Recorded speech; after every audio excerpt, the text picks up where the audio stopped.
Greetings, everyone. Keith here. Hoping everybody's having a good day, enjoying life, living life, loving life. I've got an issue with several people in regards to Public Law 97 280, wherein it was proclaimed the year of the Bible, wherein the Public Law 97 280 recognizes the scriptures as the very foundation of the laws that we have today. If you read that public law, it's a very short one, and you will see the relationship between the very Constitution that allows for the making of public laws and the fact that the statutes under those public laws all maintain the exact same premise, that there is a higher authority. This is easily recognized that every last one of them public servants have to recognize that they are a trustee, that somewhere someone else granted them the power. And when you go check with that next person, they too will maintain that they are a trustee, or should. There is no ultimate authority of mankind that grants such power to take authority over another man. It's all scriptural. Deuteronomy 24:7. He who would get caught stealing one of the children of the brethren of Israel and making merchandise of him shall be put to death.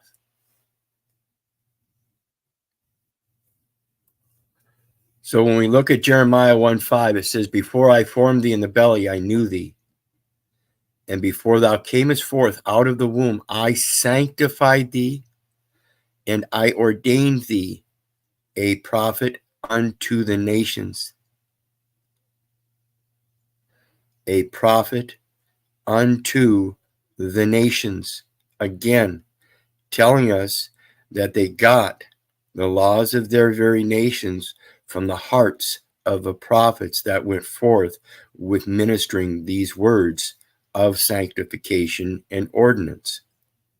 You are all ordained a prophet. It's already written in your heart. You already know the truth. You already know what's right and wrong, and that's the truth.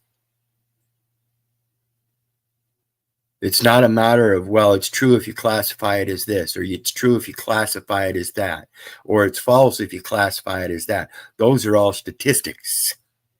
Statist, I see.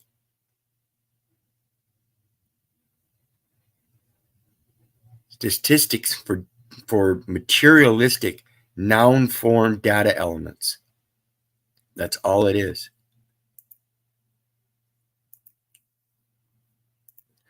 Matthew 7:12. What do you think about that one, Smith? Therefore, all things whatsoever ye would that men should do unto you, do ye even so to them. For this is the law and the prophets.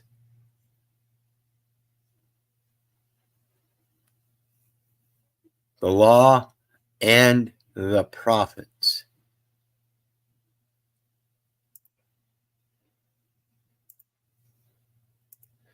Leviticus 25, verse 23 through 25. The land. And that principal issue here is the law of the land. Again, we're born prophets. We're born on the land as prophets unto the nations. The kidnappers of the children of the brethren of Israel are making merchandise of them. They are making merchandise of the land as well. This is done through a process known as condemnation. Shall not be sold forever. What is condemnation? For the land is mine, for ye are strangers and sojourners with me. And in all the land of your possession, ye shall grant a redemption for the land. See, in order for them to use it for commercial purposes, they must too do the same thing as they do with children of the brethren of Israel, is kidnap them. They must take them. So in the land, they must take the land for commercial use. And that is the process of condemnation. The reverse is redemption. Taking it back. If thy brother be waxen poor, and hath sold away some of his possession, namely his time, and if any of his kin come to redeem it, then shall he redeem that which his brother sold. So in them condemning the children of the brethren of Israel in their kidnapping to make merchandise of them, they do the same process with the land to use it for merchandising, commercial purposes.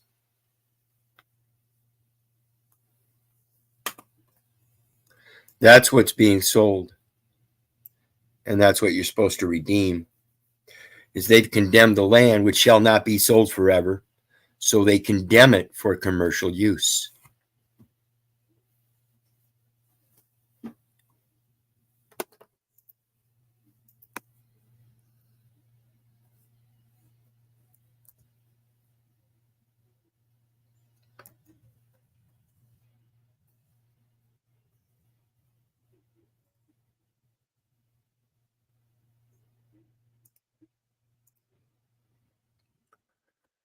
Prophet as a noun. Person who speaks for God. Now, I remember somebody trying to give me a hard time about telling them that, yes, I am a prophet. I speak for God. But that's literally what their term means. So that's what I use it as. One who foretells, inspired preacher, prophet, soothsayer. A soothsayer. Does that sound like somebody speaking peace soothingly? And directly from Latin propheta, from Greek prophetes, Doric prophetes, an interpreter. So, as these clergy, these priests, these fathers of the Catholic religion walk around in this pandemic and wear a fucking mask, I may not be as soothing as they are, but I'm fucking far more truthful. I don't let anything compress my expression of my interpretations. And I think my interpretations are pretty fucking good. Spokesman, proclaimer, harbinger, as cicadas of summer, but especially one who speaks for a God, inspired preacher or teacher. Did you guys know that doctor literally means teacher? Doctor literally means teacher. Look it up. Doctor etymology. From pro, before. Forward, hence, in front of or before. Root of phanai, to speak. Before speaking. Jeremiah 1, before I formed thee in the belly, I knew thee. Before speaking, I wrote my word on your heart. sanctified, and ordained.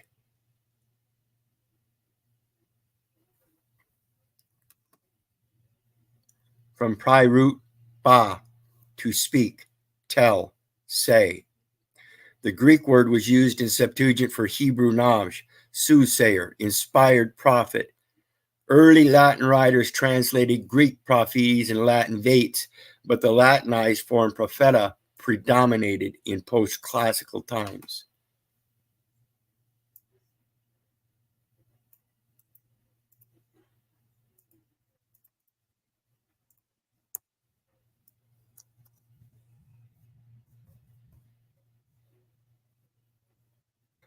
Vates means prophet or poet. So they literally kind of discluded it because of the concept of being a poet would maybe distract from the literal term of being a prophet before the word. Something that was prophetically impounded upon your heart, and that's why your heart pounds today. In English, meaning prophetic writer of the Old Testament. So prophetic writer of the Old Testament is from late 14th century. Non-religious sense is from 1848. So they took it out of religious context and used of Muhammad by 1610. Translating Arab al-Nabi, Hebrew Nab, and sometimes also al-Rasul. Properly, the messenger. So, again, we run into the term messenger versus message. I'm not here to tout my horn. I'm here to tout the horn of God. I am speaking for God in His name.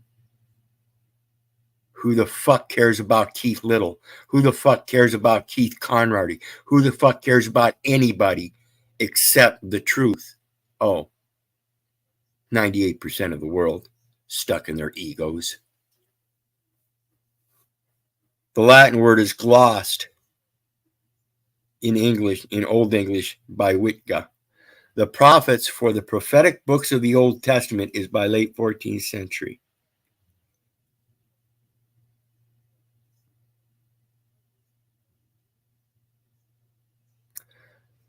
So, we see people, I don't care how you interpret it, but that's the way I interpret it. Because it doesn't have to say literally in their words that it is the law of the land. I can interpret it as the law of the land. And that is what I've been professing all my life and didn't really even know it. You ain't my daddy. And along with that, if you ain't my daddy and you're his wife, you ain't my mommy either. I've been acting naturally on my instincts since I was 5 years old. That's the spiritual concept of having your own authority, knowing what every breath is. Every heartbeat you take is yours.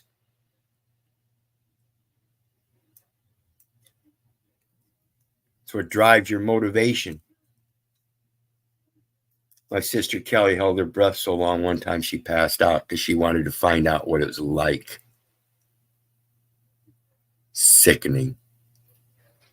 That's true temptation. The true temptation of God is testing his very breath. So hold your breath. See how long you last.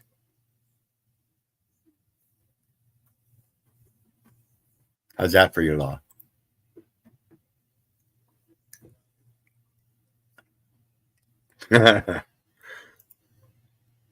Yeah. One of these days, Kim. One of these days. One of these days. Anyway, y'all know me. I love you. And I don't give a fuck whether you love me back or not. So be blessed and have a good day. Bye.